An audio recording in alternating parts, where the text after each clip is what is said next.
country is less than when we first saw it, and in both the March and April timeframe and in the July-August timeframe in the Southwest. So those are somewhat comforting. I do think that despite all the rhetoric around mask wearing and so on, that people paying attention to mask wearing, social distancing has helped. So I think we're in somewhat better shape, but there are different challenges this go around. What kind of surges are you seeing in your hospital center as a practical matter for hospitalizations? So at the nadir, we were at about 2% of our peak. Now we're at about 10 to 15% of our peak, and we expect it to go up to about 25% of the peak, depending on exactly what happens over the Thanksgiving holiday and then, of course, Christmas time. So we are preparing for it. We do have adequate ventilators. We do have adequate masks, PPE, etc. We do worry about the number of reagents that we will have for adequate testing. But I feel that we're in better shape than March and April, and we're hopeful that it will be less strenuous than March and April for sure.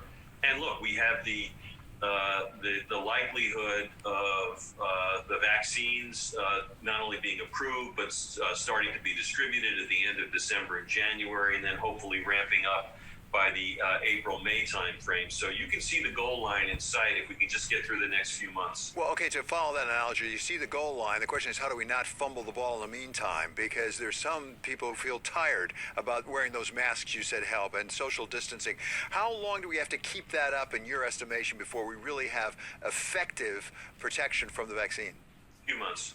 I think you're looking at the rest of November, December, January into February. Hopefully in the February-March timeframe, you're starting to see widespread availability of the vaccine. And David, if I can put a plug in, we must insist on mass vaccination.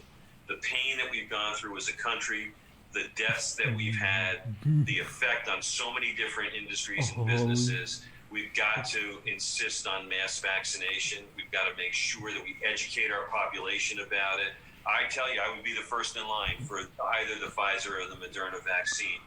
I think it's been a remarkable accomplishment. And with all of the negatives about how the administration has handled this, I think that Operation Warp Speed was a success, and the private sector really stepped up here in a major way. This is the shortest time to get a vaccine in the history of vaccines. It is really a remarkable scientific accomplishment. So, Doctor, the question now is how the baton will be passed from the Trump administration to what really everybody agrees is going to be the Biden administration. What would you hope to see from a Biden administration that might be different from what you've seen from a Trump administration? Well, the first thing is I think this transition is critical. The initial distribution of the vaccine is, let's say, going to be 20 million doses or 30 million doses. If you require 2 doses per vaccine, you're only talking about 15 million Americans getting it. So the coordination between the outgoing administration and the Biden administration becomes critical so that everybody's on the same page. How is it going to get distributed? What is the IT system associated with this? What are the state allocations? Do the states have plans that make sense? How do you prioritize this? How do you make it equitable? That should be being discussed right now. That was Dr. Stephen Corwin, President and CEO of New York Presbyterian Hospital. Coming up, the view from the Fed on how the pandemic may be changing the very structure of our economy over the long term. From Dallas Fed President Robert Kaplan. It is possible we could have negative growth if this resurgence gets bad enough and mobility falls off enough. This is Wall Street Week on Bloomberg.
say that we're in the worst economic mess since the Great Depression. Together, we must chart a different course. We must increase productivity. That means making it possible for industry to modernize and make use of the technology which we ourselves invented. That means putting Americans back to work, and that means, above all, bringing government spending back within government revenues. And that was President Reagan in 1981, talking about the economic crisis he faced back then. Now we're facing a new crisis, a crisis born not of runaway inflation and high oil prices, but of a pandemic that may have farther-reaching consequences on the way we work, the way we learn, the way we live, all of which are very much on the mind of Dallas Fed President Robert Kaplan. The irony is, we think over the horizon, 2021 is going to be a very strong year with GDP growth probably 3.5% or greater, although a lot of that growth will be in the back half of the year. The challenge is, as you mentioned, is getting through the next 6 months. And we're seeing resurgence intensify all through the country, and we're seeing mobility and engagement fall off in those places where the resurgence is affecting or threatening the healthcare capacity, hospital capacity. If that continues, which it looks like it is continuing, you're going to see more and more cities fall off. El Paso is an example, Wisconsin, Chicago, Utah, Colorado. We're all seeing that kind of mobility engagement fall off, which indicates growth will slow. And so we'll have to see what the fourth quarter looks like. It is possible we could have negative growth if this resurgence gets bad enough and mobility falls off enough so that local officials, even though they don't want to do more restrictions, they don't have a choice. So the next couple of quarters is going to be very challenging. The good news is over the horizon, things will get better, but we've got to get through the next 6 months, and we've got to do more on mask wearing, social distancing, because a vaccine will help us eventually, but it's not going to help us get through the next 3 months. So negative growth, and for a couple of months, that adds up to a recession, as I understand it. So you're not ruling out that possibility. I'm not ruling out. If you'd asked me a month ago, I would have said we're going to grow in the fourth quarter as much as 4 or 5% annualized. But I think with this resurgence, I think the risks are all to the downside. The only good news, if there is negative growth and the rebound stalls, our own view is it'll be temporary. It'll last for a quarter or two, but it's a possibility. At this point, might that prompt Fed action? Could you, for example, increase your bond buying, or is that just not the right response to the problem we're looking at? I don't know if that's the right response. I do think it's critical that the 13.3 programs, these public market backstop programs, and programs like that support Main Street and the PPP, that they continue beyond year end. I think that's very important. I would continue our bond buying at the same pace that we're buying. If we needed to, if this got bad enough, we could extend maturities, but I wouldn't increase the size. But I think there are tools we have, and we're going to have to watch this very, very carefully. So you said maybe 3.5% GDP growth in 2021, back-end loaded, or better. Fair enough, or better, but back-end loaded. Is that entirely contingent upon an effective vaccine sometime in the middle of the year? Yes, it is. And so what we're assuming as our base case is we'll have a good vaccine or more than one vaccine by the end of this year. But the first order of business is going to be to immunize about 20 million healthcare workers in the United States. That could take up until, say, March.